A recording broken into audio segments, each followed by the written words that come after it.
Now students, question number 21 करने से पहले आपको दो कॉन्सेप्ट पता होने चाहिए। ठीक है, शायद आपको पता है या नहीं पता, मुझे नहीं पता, बट आप पता कर लो। ठीक है ना। If if N number of same resistance, ठीक है, कितने N number of same resistance are connected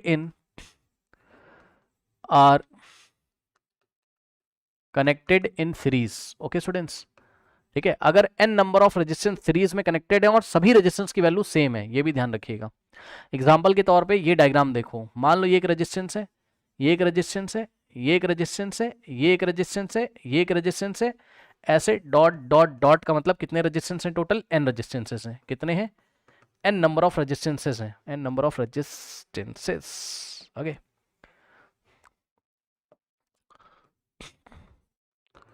और इन सबको सीरीज में कनेक्ट किया गया है। ठीक, इसकी भी वैल्यू कितनी है? आर है, इसकी भी वैल्यू कितनी है? आर है, इसकी वैल्यू कितनी है? आर है, इसकी भी आर है, इसी तरीके से एन रेजिस्टेंस है। तो इसका जो आर इक्विवेलेंट आता है, यानी कि जो इसका इक्विवेलेंट रेजिस्टेंस होगा वो आ जाएगा एन इंटू आर। भाई आर को R plus R N times करोगे एन इंटू आर। एक तो ये बात आपको पता होनी चाहिए। सिमिलरली बच्चों, if N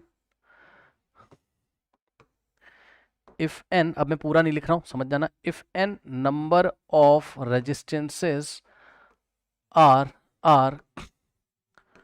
connected in parallel having the same value.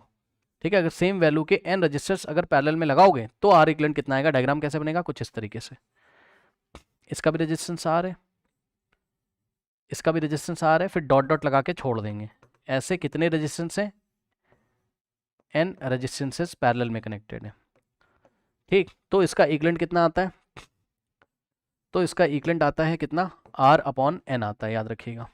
यानी कि जो सेम वैल्यू देके रखी हुई उसको n से n नंबर ऑफ रजिस्टर से डिवाइड कर दो। समझ गए? सीरीज में n से मल्टीप्लाई करना है r को, और पैरेलल में n से डिवाइड लगाना है r को n से डिवाइड लगाना है। r क्या है? जो सेम वैल्यू दी होती है रजिस्टर की, n क्या? Number of resistors. ठीक, अब क्वेश्चन पढ़ो।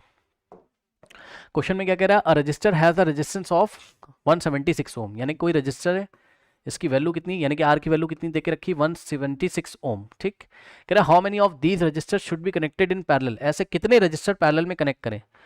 तो हमने कहा let N number of resistors are connected in parallel. हमने माना कि n नंबर ऑफ रजिस्टर को हमने कैसे कनेक्ट किया है?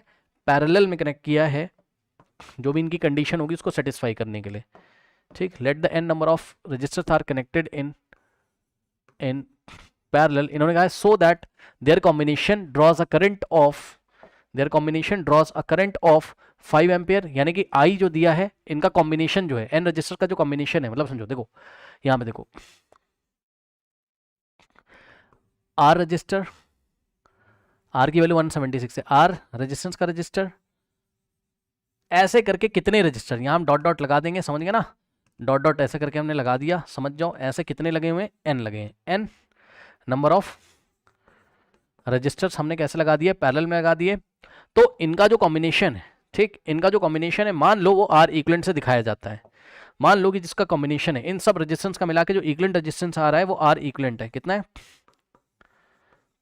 R इक्विवेलेंट है। और मैंने अभी भी आपको बताया था कि जब n number of register parallel में कनेक्ट किए जाते हैं तो उनका जो इक्विवेलेंट रेजिस्टेंस आता है, उनका जो इक्विवेलेंट रेजिस्टेंस आता है वो कितना आता है? R अपॉन n आता है। और इस क्वेश्चन में आपको n की वैल्यू निकालनी। ऐसे कितने रेजिस्टेंस आप कनेक्ट कर रहे हो और R की वैल्यू आपको देके रखा हुआ है। ठीक, आपको यहाँ n की वैल्यू निकालनी। तो मैं क्या कह रहा हूँ? मैं कह रहा हूँ भैया सुनो, इन सबका इक्विवेलेंट रेजिस्टेंस कितना है? R इक्विवेलेंट, जिसकी वैल्यू कितनी हो जाएगी? R upon n। तो ये R इक्विवेलेंट, इसका इक्विवेलेंट सर्किट ये रहा। ठीक, यहाँ पे एक V वोल्ट की बैटरी लगी होगी, ठीक, इसके नीचे भी कहीं लगी होगी। तो बस इसका इक्विवेलेंट सर्किट हमने बना लिया, कुछ नहीं किया है। इन सभी रेजिस्टेंस की जगह हमने R इक्विवेलेंट लिख दिया है बस। अब ये सब मिलके जितना करंट ड्रॉन कर रहे होंगे उतना ही अकेला कर रहा होगा, क्योंकि इन सबका इक्विवेलेंट रेजिस्टेंस ही है। तो माना कि करंट कितना है? I। तो यही I क्या है? Total current. यही क्वेश्चन में आपको देके रखा है, पढ़ लीजिए। कह रहा है कि a register has a resistance of 176 ohm, how many of these register should be connected in parallel so that there combination, इन सब का जो कॉम्बिनेशन है ये कितना करंट ड्रॉन करता है? So there combination draws a current of 5 ampere, यानी कि ये आपको दिया हुआ है कितना? 5 ampere from a 220 voltage supply. तो पोटेंशियल डिफरेंस कितना दिया है, 220 वोल्ट का पोटेंशियल डिफरेंस यहाँ पर आपको दिया हुआ है। वी की वैल्यू दे के रखा है, आई की वैल्यू दे के रखा हुआ है। ठीक है स्टूडेंट्स, अब मेरी बात ध्यान सुनो, वी की वैल्यू आपको दे के रखा हुआ है, आई की वैल्यू दे के रखा है इक्विवेलेंट सर्किट के लिए। ठीक, सुनिएगा मेरी बात ध्यान से, सुनिएगा सुनिएगा सुनिएगा। देखो इस सर्किट को देख के मैंने आपको बोला कि भाई एक बात बताओ, आर इक्विवेलेंट कैसे निकालोगे? ओम्स लॉ पता है? ओम्स लॉ का रिजल्ट क्या आता है बताओ? ओम्स लॉ का रिजल्ट क्या होता है? V is equals to I into R. But इस सर्किट में जब आप लगाओगे तो V की जगह तो V, I की जगह I और R की जगह R इक्विवेलेंट काम करेगा। R नहीं काम करेगा, R इक्विवेलेंट। भाई इक्विवेलेंट रेजिस्टेंस तो रखोगे ना, जितना टोटल रेजिस्टेंस आ रहा होगा। ठीक, तो ये चीज हो गई। तो यहां से अगर आप करोगे तो R equivalent is equals to I जाके इधर डिवाइड लगा देगा, यानी कि V अपॉन I। सही है, बस अब R इक्विवेलेंट की जगह आप क्या रखोगे? R upon N। R equivalent की वैल्यू कितनी? R अपॉन N, जहां पे R क्या है? इंडिविजुअल रेजिस्टेंस है 176 ओम का। N क्या? Number of register. V upon I, V कितना है? 220 डिवाइडेड बाय I कितना है? 5। यहाँ से N की वैल्यू नहीं निकाल पाओगे, बताओ। R की जगह हम कितना रखेंगे? 176 अपॉन में 5। R की जगह 176 और अपॉन में 5 नहीं, अपॉन में N है, अपॉन में N है। N की ही तो वैल्यू निकालनी है। ठीक, तो अपॉन में क्या है? N है, is equals to 220 divided by 5। ये आ गई आपकी इक्वेशन और इससे आपको N की वैल्यू निकालनी है। ठीक, तो चलिए निकालते हैं।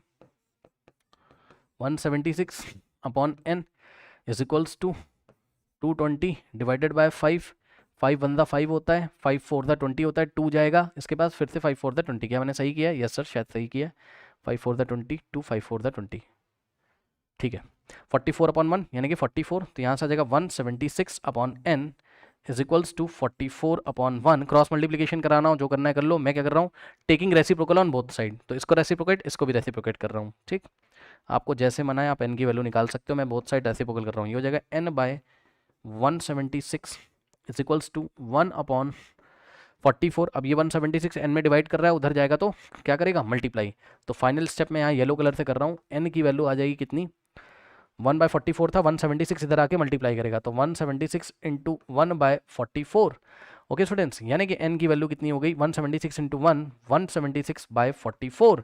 अब आप बच्चों 44 को 4 टाइम्स मल्टीप्लाई करो, करो करो करो कॉपी में। 44 इंटू 4 कितना होता है? 176। ओके, सो 44 1 44, 44 4 176। सो N की वैल्यू कितनी आ गई? 4 अपॉन 1 यानी कि 4। तो इससे ये पता चलता है कि अगर आपको 176 ओम के रजिस्टर दिए और इनको पैरेलल में लगाने के लिए कहा जा रहा है, ठीक, कितने वोल्ट पे? 220 वोल्ट पे, और करंट आपको कितना चाहिए? 5 एम्पियर। तो ऐसे कितने रेजिस्टेंस आपको लगाने होंगे? भाई रेजिस्टेंस ही तो करंट ड्रॉ करता है। रेजिस्टेंस क्या होती है? कोई मशीन होती है, कोई इलेक्ट्रिकल मशीन का रेजिस्टेंस दिया होगा। तो 176 के ऐसे मान लो बल्ब है, चलो बल्ब है मान लो, इलेक्ट्रिक बल्ब है मान लो। ठीक, तो 176 ओम के कितने बल्ब लोगे? 4। N की वैल्यू कितनी आ गई? 4। तो 176 ओम के 4 बल्ब लेके अगर हम इसको पैरेलल में लगा दें तो 220 वोल्ट की सप्लाई से वो कितना वोल्टेज सप्लाई से वो कितना करंट ड्रॉन करेंगे? 5 एम्पियर का। करेक्ट, ये क्वेश्चन था। तो नंबर ऑफ रजिस्टर कितने हो गए यहाँ पे? 4 हो गए। करेक्ट स्टूडेंट्स, नोट कर लीजिए।